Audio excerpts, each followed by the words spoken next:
A la revista informativa Democracia llegan Vicente Albornoz y Sebastián Oleas, conocidos como Los Explicadores.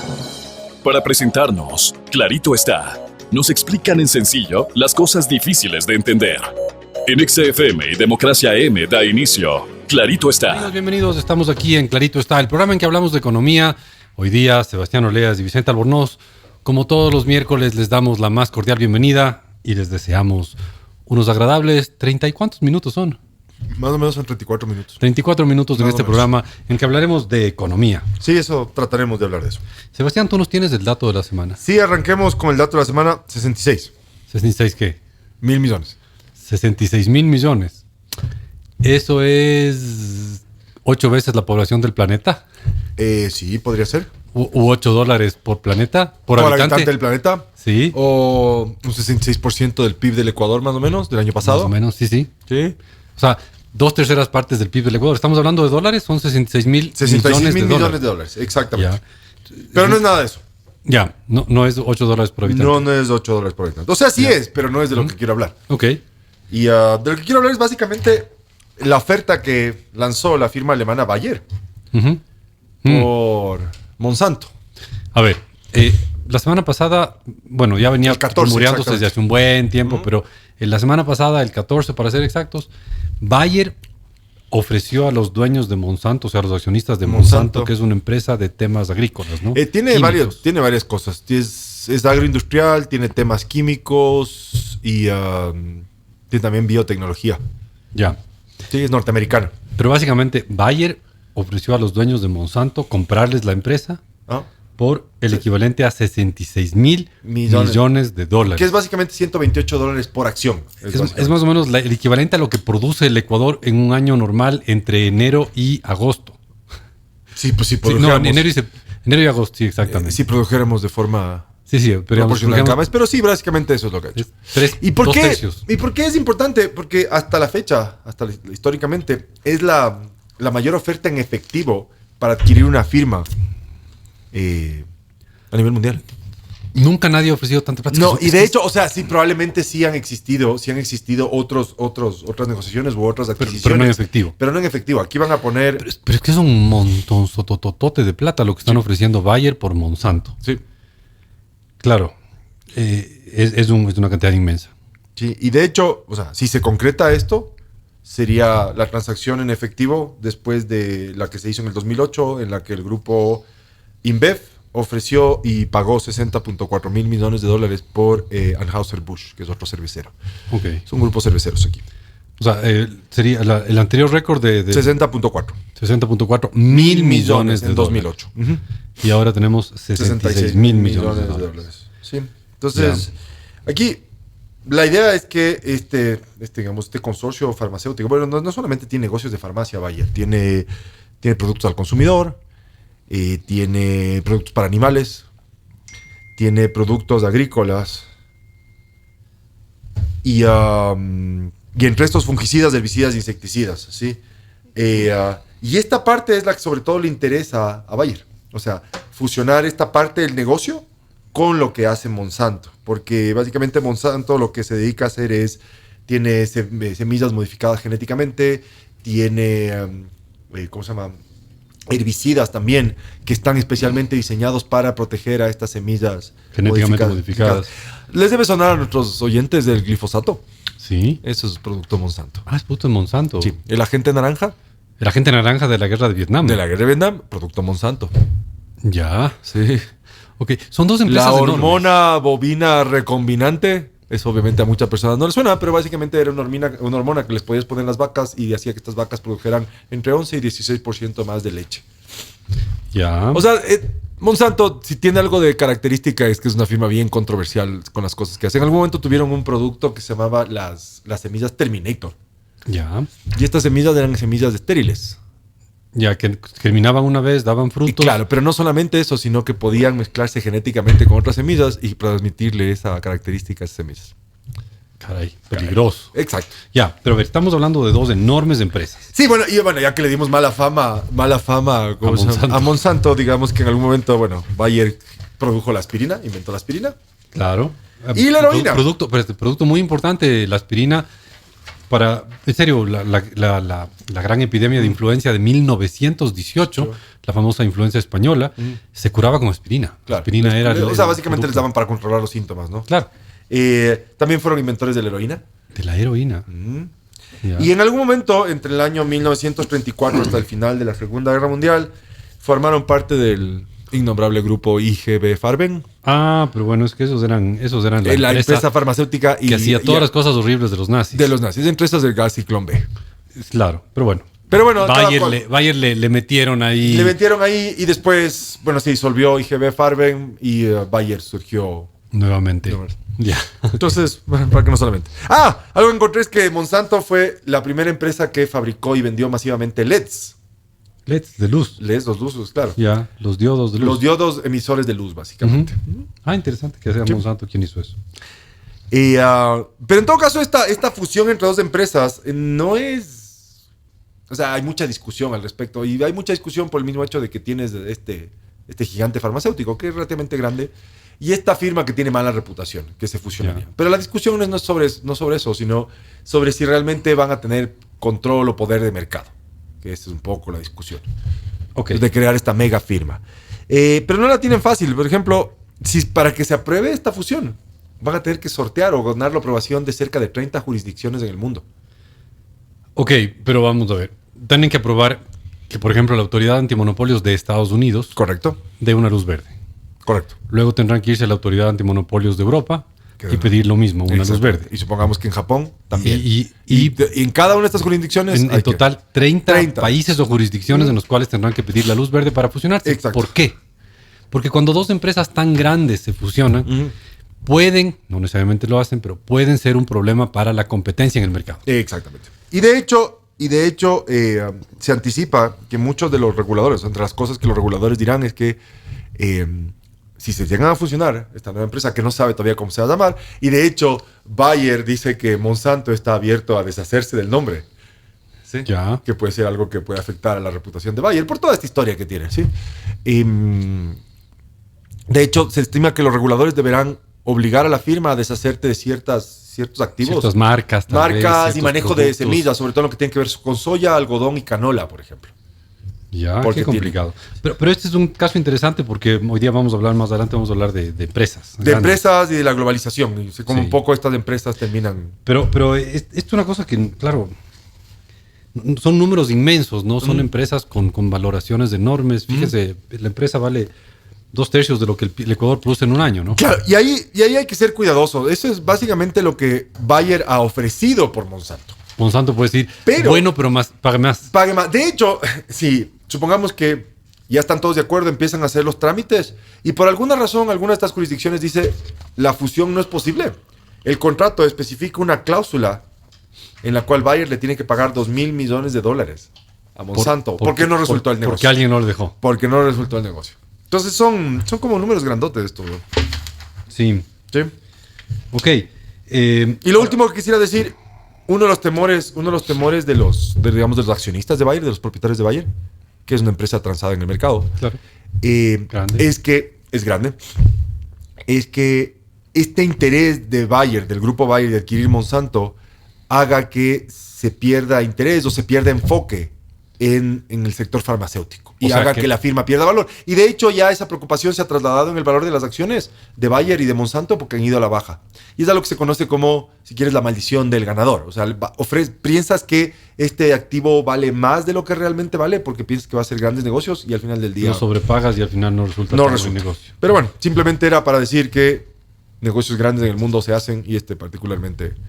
Claro, el susto que tienen los accionistas de Bayer es que Bayer vaya a meterse en demasiados campos y por lo tanto pierda su capacidad de ser bueno en uno solo. Exacto, el core de su negocio. Y por lo tanto pierda valor. Ok, vamos a volver a hablar de las grandes empresas y por eso arrancamos con Bayer y Monsanto. Luego de un momento, pero no se olviden, Produbanco. Grupo Promérica.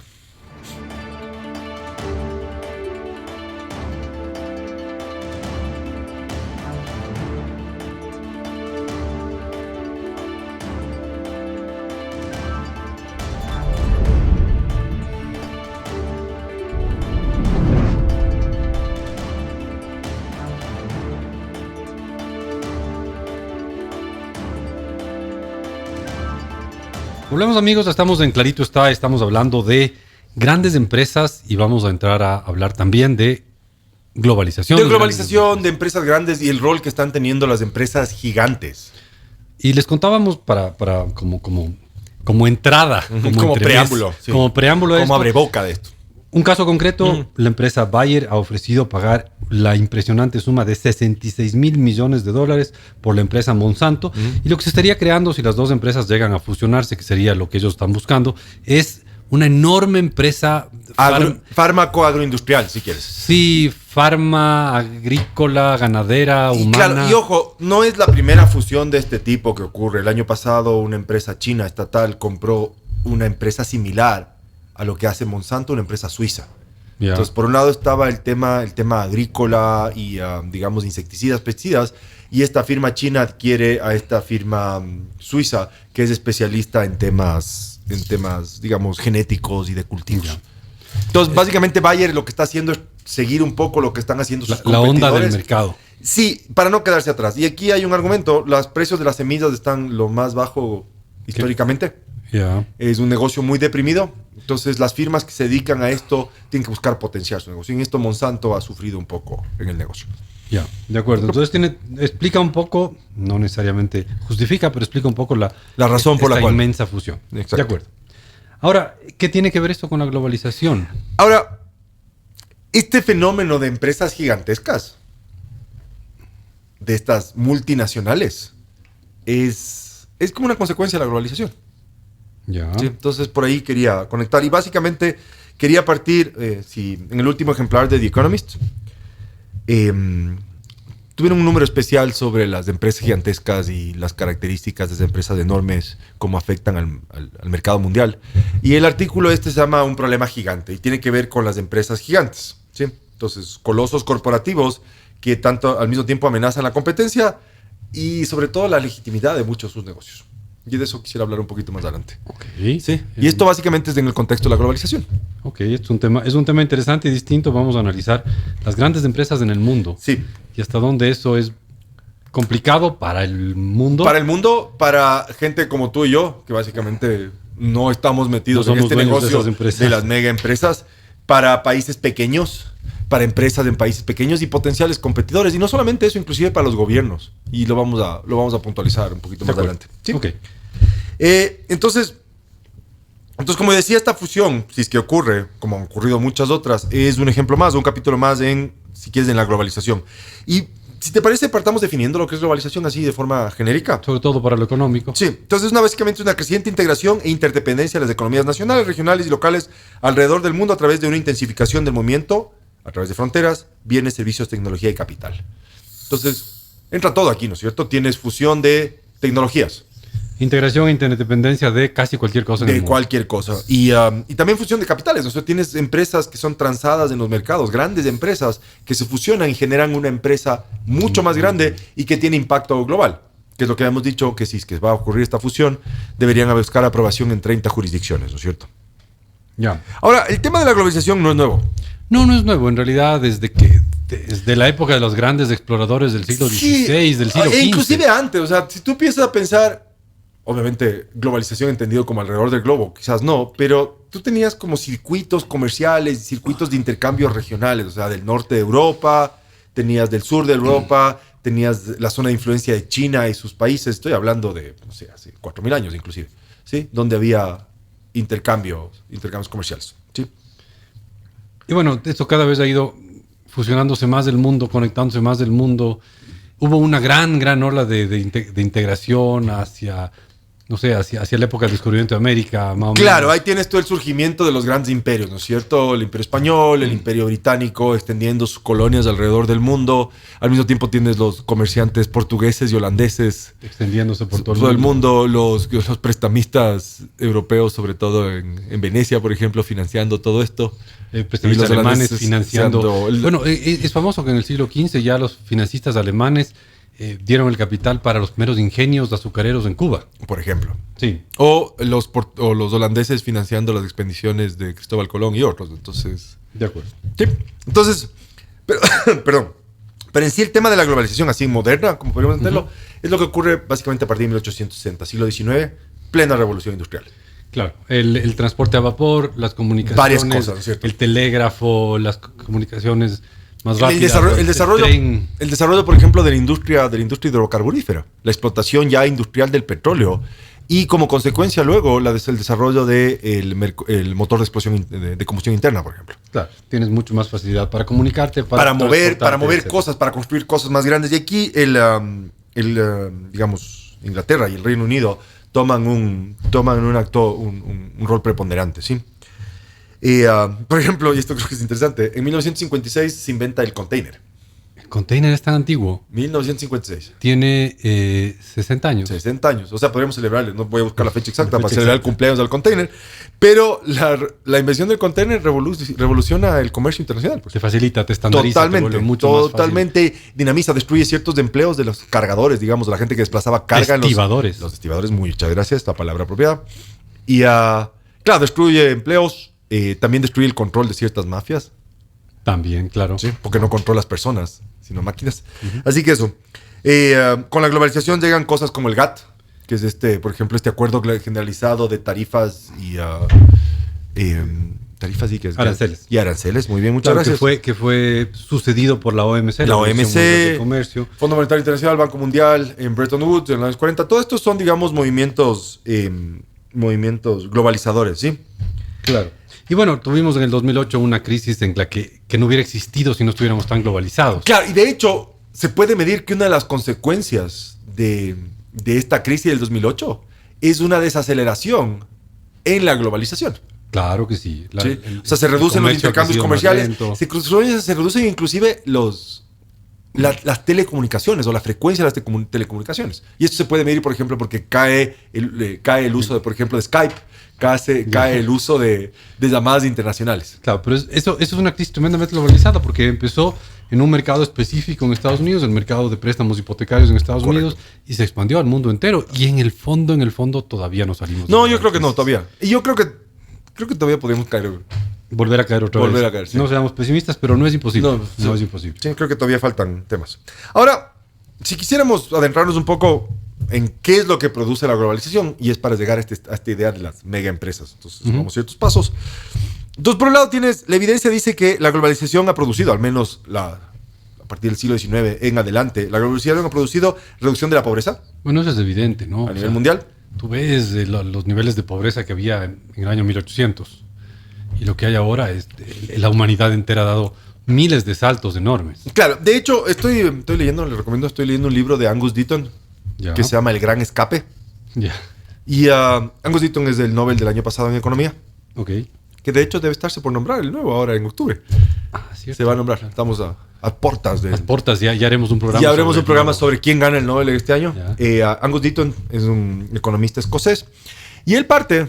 el hombre de los datos. De los datos y de las políticas sociales, si quieres. De usar los datos para aplicar bien políticas. Datos a un nivel de detalle espectacular. Totalmente. Que le permiten entender mejor las políticas. Sí. Y en el libro de él dice, a propósito de lo que ha producido la globalización, entre otras cosas, es caída de la mortalidad infantil.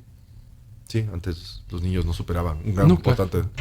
300 niños de un montón de 300 niños de cada 1000 no superaban los 5 años de vida. Ahora en ciertos países esto es del orden de 5 por 1000 niños por 1000. Países más desarrollados. Más desarrollados, sí. Sí. Entonces, básicamente la globalización reduce la pobreza y también genera mayor crecimiento en las economías. Entonces, es que uno ve a partir de la revolución industrial, el crecimiento global medido a través del crecimiento del PIB se dispara. De acuerdo. A ver, entonces estamos viendo qué efectos tiene la globalización. Crece más la economía, hay más riqueza y también se reduce la pobreza. Y vamos a regresar a esto mismo en mayor nivel de detalle luego de una corta pausa. De acuerdo, ya volvemos.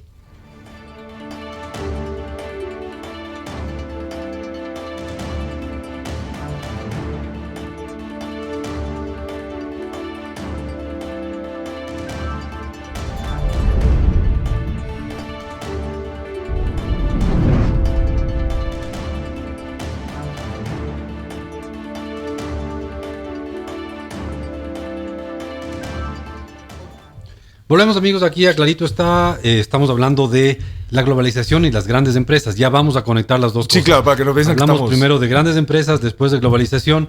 Y estábamos hablando de qué efectos tiene la globalización. ¿Qué efectos tiene la globalización? Aumenta la riqueza disponible en el mundo, eso es evidente. Reduce la pobreza. La pobreza, también es evidente. Otro de los efectos es los movimientos de capitales. Los capitales se mueven más libremente alrededor del mundo. Sí. El que tiene plata lo puede mover de aquí a allá y de... Claro, y esto tiene, digamos, su lado oscuro en que es más fácil que los capitales fuguen cuando se ponen nerviosos. Claro. Y generen problemas. Nada hay más miedoso que $1 millón, decía algún sabio. Sí.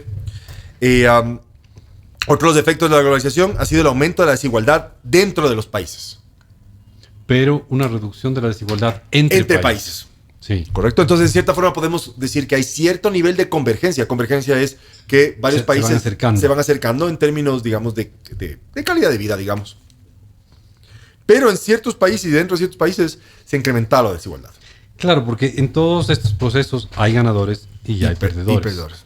Entonces, o sea, esto es uno de los argumentos principales que se apropian los que están en contra, por ejemplo, los acuerdos comerciales. Claro. Sí. En un acuerdo comercial va a haber muchos ganadores, quizás muchísimos ganadores que ganan algo y unos pocos perdedores que pierden mucho. Entonces siempre está discusión, ¿no es cierto? Si es que debería beneficiar a todos, ¿cómo se puede compensar a aquellos que pierden, digamos, en cierta forma? ¿Sí?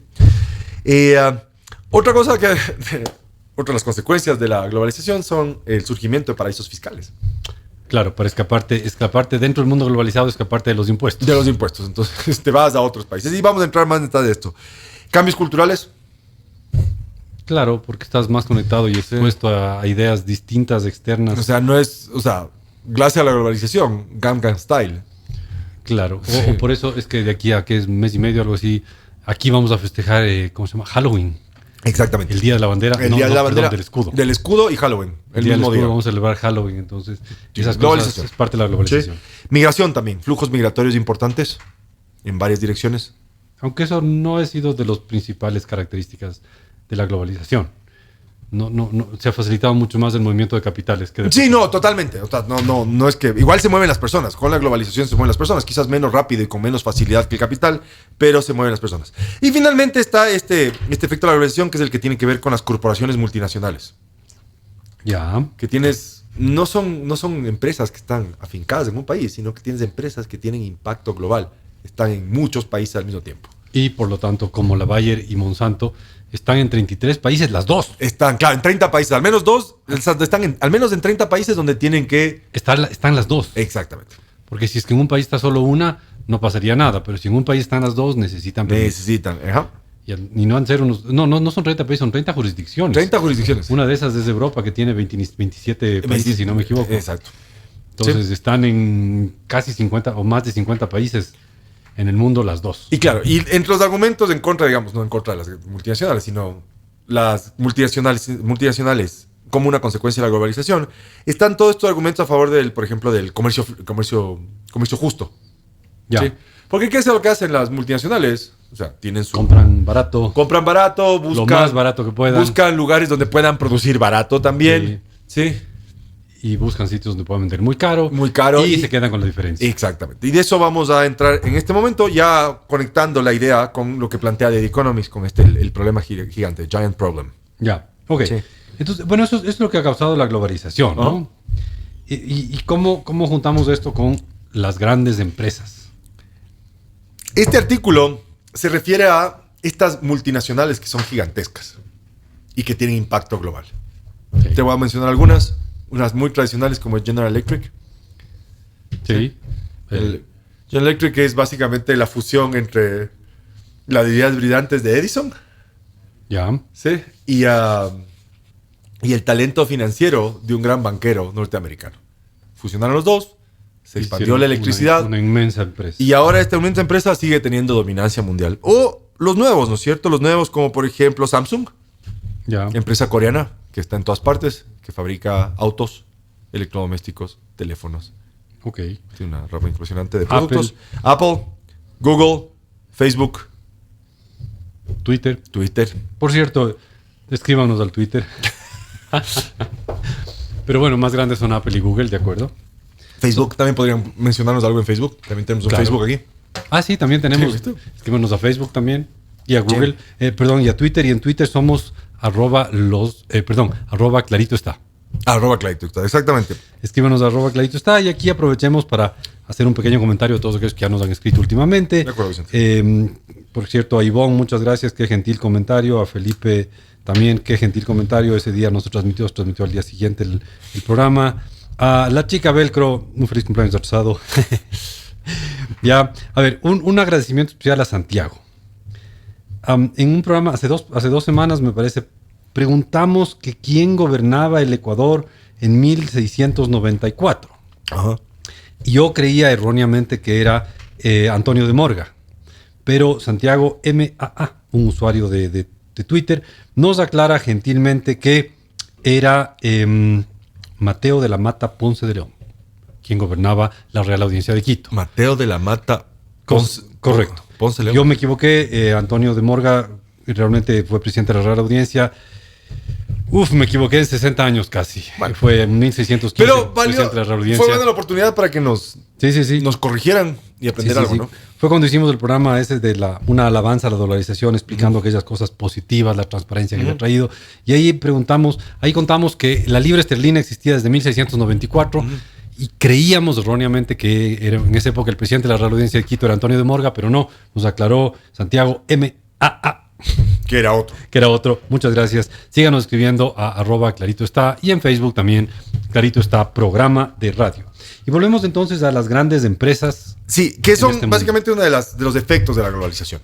Sí, estas compañías transnacionales que operan en muchos países, que tienen jurisdicciones, o sea, que operan bajo varias jurisdicciones. Y si bien se estima que estas compañías que son globales proveen muchos bienes, sobre todo las que tienen que ver con tecnologías de la información, proveen muchos bienes gratuitos para las personas. Fíjate, tú entras a Google y no te cobran un centavo por darte buscando. Aquí. De hecho, se estima que el valor de estas contribuciones gratuitas es de alrededor para estas compañías como Google, Yahoo. Bueno, Facebook, tú no pagas un centavo por tu cuenta de Facebook y te conectas con un montón de amigos. Y lees un montón de cosas inútiles, pero también te conectas con un montón de amigos. Se ha estimado que estos servicios gratuitos en búsquedas y direcciones. Los correos electrónicos de Yahoo, los correos electrónicos de Hotmail, los correos electrónicos de Gmail. 280.000 millones. 280.000 millones de dólares anuales. Es lo que vale lo que nos regalan las empresas de esas. Exactamente. ¿Y lo hacen tan de buenas gentes o es que eso les da algo? No es de tan de buenas gentes. Y esto es un poco a donde va el artículo de Economist, porque dice, estas empresas gigantes tienen dos problemas, o han generado dos problemas. Por un lado, destruyen la competencia. Este es el número uno, destruyen la competencia. Y dos, usan métodos de administración algo oscuros. Ok, a ver, vamos a entrar a analizar esos dos puntos. Uno, destruyen competencia, lo cual es malo. Sí. Y dos, la administración a veces es un poquito turbia, sería la palabra correcta. Sí, turbia, diría yo. ¿Poco transparente? Poco transparente. Okay. Dejemos así, pero vámonos a una corta pausa y volvemos a terminar de aclarar este tema de los defectos de estas enormes empresas que proveen servicios gratis, pero al mismo tiempo en otras áreas destruyen la competencia. Volvemos a un instante, pero no se olvide, Produbanco. Grupo Promérica.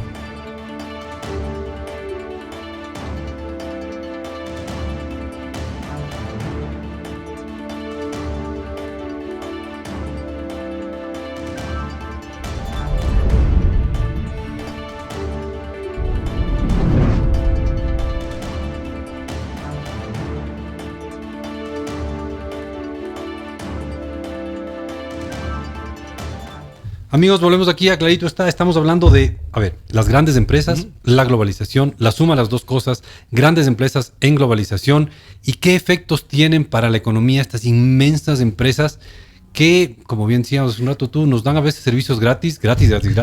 Nadie Pero claro, digamos que no tiene un gasto bolsillo, pero sí tiene un costo. Ok, eso es normalmente. Está valorado supuestamente estos servicios gratis en cerca de 280.000 millones. Un montón de plata, ¿no? Sí.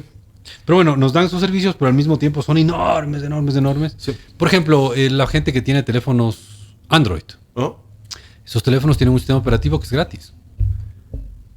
Android está disponible gratis para quienes tengan un teléfono compatible, pero es un sistema operativo que viene de Google. Exactamente. Y Google, por lo general, te va a seguir a todas partes. Exacto. Y luego la gente que tiene una cuenta de Yahoo. Es gratis la cuenta de Yahoo, pero la da una empresa específica. Sí. La gente que tiene una cuenta de Facebook, es gratis el Facebook, pero etcétera. Son empresas enormes. ¿Y esto cómo? Todavía hemos dicho que esta peculiaridad. Esta peculiaridad la que empieza a tener compañías o firmas extremadamente grandes, si bien tienen este lado positivo, también tienen, al menos según The Economist, tiene dos efectos negativos profundos. Destruyen la competencia. Uno, destruyen la competencia, y dos, usan métodos de administración bastante oscuros, y vamos a proceder esto. El hecho de que destruyen la competencia es medio obvio. Si son tan enormes, claro, no tienen contra quién competir. ¿Quién tiene una cuenta en algo? A ver, ¿quién tiene una cuenta en una red social que no sea Facebook? Probablemente, no sé. No hay nada que le haga competencia. Había una cosa que era High Five, creo, esa cosa. Pero ya no nadie exista, no, o sea, nadie dice encontrémonos en el High Five. No, búscame en High Five, no. Nadie dice eso. Entonces, claro, Facebook no hay competencia en eso. Ahora, es un servicio gratis, pero a cambio, como tienen tanta gente, le pueden bombardear con publicidad, por ejemplo. O pueden vender tu información también.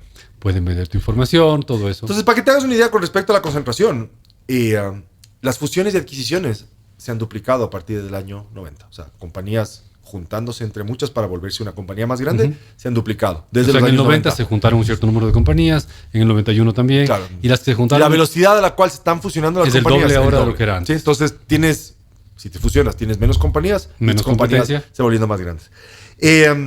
Si vamos solamente a los Estados Unidos, en el año 2013, el 46% del PIB era generado por las 100 empresas más grandes. Otra vez, en el año 2013. 2013. Y en el año 94 esto solamente era 33%. Fíjate, en las 100 compañías más grandes en Estados Unidos, en el año 2013, último año por el que tenemos información, me imagino, produjeron el 46% del PIB de Estados Unidos. Un montón. Un montón. O sea, las 100 casi producen la mitad del PIB. En el año 94 era solamente un tercio del PIB. Era solamente un tercio del PIB. ¿Sí? O sea, hay mucho más poder de mercado concentrado en pocas empresas. Los 5 bancos más grandes también en los Estados Unidos concentran 45% de los activos bancarios. Claro, ese es el resultado. Y de el resultado de todas las crisis, porque en el año 2000, esos mismos 5 bancos más grandes concentraban solo el 25% de los depósitos. Sí. De hecho, está de moda la palabra startups, que son estas compañías. Emprendimientos, estas compañías iniciales, ¿sí? El número de startups es el más bajo desde los años 70, en el año 2015. Están naciendo pocas empresas, están naciendo pocos Google que les darán competencias a los Google. Y de hecho, muchos de estos nuevos emprendimientos o nuevos emprendedores, lo único que le apuestan es que llegue un grande y les compre.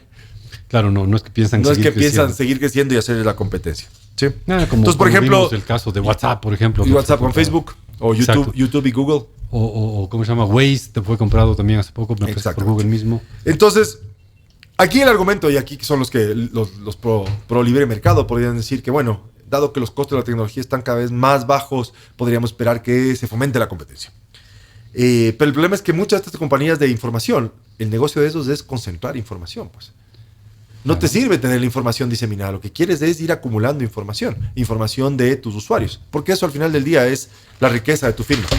Entonces promueves las fusiones. Tu gran activo no es las computadoras que tienes, sino la información que guardas dentro de ellos. Sí. De hecho, ya para ir adentrándonos en estos de mega empresas, nosotros hemos hablado en este programa sobre la inversión extranjera directa, ¿no es cierto? La evidencia dice que el 30% de la inversión extranjera directa en el mundo va a parar a paraísos fiscales. Ya, ok. ¿Sí? Entonces, básicamente no es inversión extranjera directa, sino que simplemente vas a proteger tus capitales. Correcto. ¿Sí? Claro, las firmas... pero eso significa que las empresas no están dedicándose a producir. No. De hecho... Sino a guardar la plata en paraísos fiscales. En paraísos fiscales. Claro. Sí, piensa un poco lo que está pasando entre Apple, Irlanda y el gobierno europeo. Claro. Sí. Las empresas tienen un arma especial que se llama precios de transferencia. Claro, es el precio al que vende la empresa europea. De Irlanda le vende a la empresa de Alemania. Y es la misma empresa. Y le vende caro, pero es la misma empresa. Entonces, claro, entonces por ahí reduces, como es un costo, reduce el precio. Pagas pocos impuestos en Alemania. Claro. O dices que simplemente los ingresos que se generaron en un país efectivamente se generaron en otro. Entonces, a eso me refería de que hay ciertas prácticas poco transparentes. ¿Sí? Ok. Pero además hay un problema. Las grandes empresas pueden dedicar mucho dinero a palancas. Claro. Que en el término correcto es lobistas. Lobistas. ¿Cómo se llama? Cabilderos. Claro, y eso solo lo hace una gran empresa. Sí. Y cuando hay muchas empresas grandes, entonces empieza a gastarse mucho dinero en lobbying o cabildeo. De hecho, cuando dicen lobby, enseguida te viene Washington, ¿no es cierto? El Capitolio, todas las empresas grandes de lobby o de cabildeo en Washington presionando a los reguladores y a los legisladores en Washington. Bueno, esto también ya se movió un poco a Europa. Hay cerca de 30,000 lobistas solamente en Bruselas, alrededor del gobierno europeo.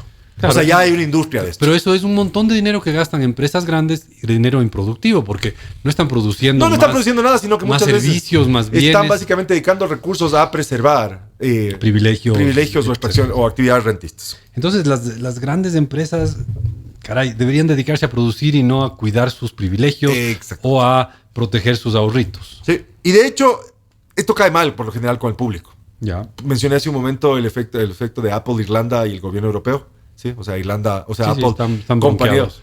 que no pagan impuestos mientras tenías compañías irlandesas a las que le sacabas la cabeza pagando impuestos. La misma percepción de que para ti y para mí las reglas son inviolables, pero son flexibles para las grandes compañías. Ya. Sí, porque tienes un montón de lobistas trabajando para ti, ¿no es cierto?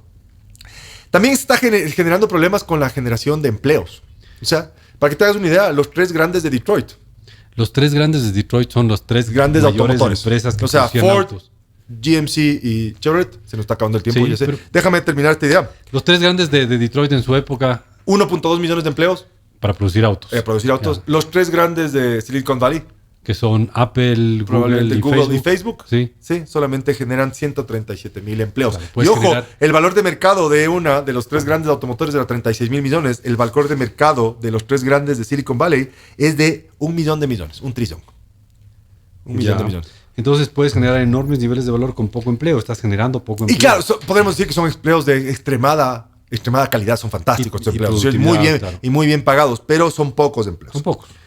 Y una de las consecuencias de estas actitudes de las firmas es que tienes gente como Trump Ya. diciendo que vas a traer de vuelta a las empresas desde China. A Apple le va a decir que tiene que empezar a producir teléfonos en los Estados Unidos, o a los británicos convencidos de que hay que Eso tiene salirse. un costo político complejo el tener empresas tan Sí, grandes. de hecho, el artículo de The Economist cierra con una predicción bastante sombría.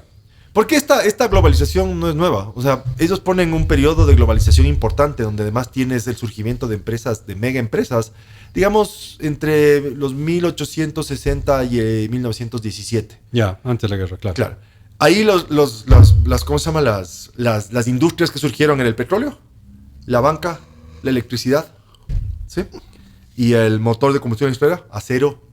Claro. ¿Cuál fue la consecuencia de estas grandes empresas muy cercanas a los gobiernos? Ellos predicen que es la destrucción básicamente de las cualidades liberales de Europa, la Segunda Guerra Mundial. Por este descontento que generan estas Ok. condiciones. Esa es un poco la conexión. Son las empresas las causantes, sino el descontento. que Es el causan las descontento de estas empresas teniendo privilegios y pudiendo Ok. darle forma a la regulación a favor de eso. Ok, nos enfrentamos a un mundo complejo, un mundo que además de todo lo que ya le hemos visto, tiene grandes empresas que nos distorsionan un poco los mercados. Correcto. Y que además nos pueden hasta hacer perder legitimidad al sistema de libre empresa. Exactamente. Amigos, ha sido un gusto estar con ustedes. No se olviden de buscarnos en Twitter y en Facebook. Nos vemos la próxima semana. Listo. Muchas gracias. Una buena semana. Nos pasamos 2 minutos, nos pasamos.